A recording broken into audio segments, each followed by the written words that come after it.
Saint-Pierre-en-Port, 850 habitants sont déjà soufflés le vent du Tour. Mercredi, le centre-bourg fêtera le passage des vedettes de la Petite Reine. Les décorations sont déjà là, mais les plus insolites sont à venir. Allons donc les dénicher. Les petits papiers. Le rideau se lève sur une œuvre monumentale. En 15 jours, soit 210 heures de patience et de minutie, 10 femmes ont construit une fresque de 3 mètres de haut. Et voici leur matière première, des fleurs en papier crépon.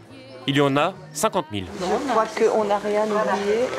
Non, tout a l'air On bravait le froid et la pluie et surtout le vent parce que Saint-Pierre-en-Port, nous sommes extrêmement vantés. Si on n'avait pas eu les hommes pour nous poser le grillage, tout ça, on n'est pas assez capable. Ça sert les hommes parfois. De temps en temps.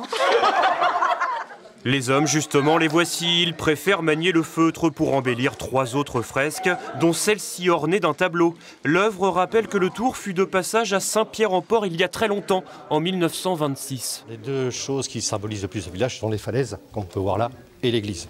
Ce sont vraiment 2 choses majeures pour le village.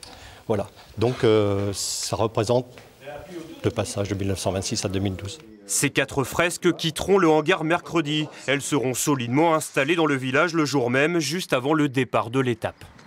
On a quand même un petit village avec 2 plages qui est ouvert au tourisme.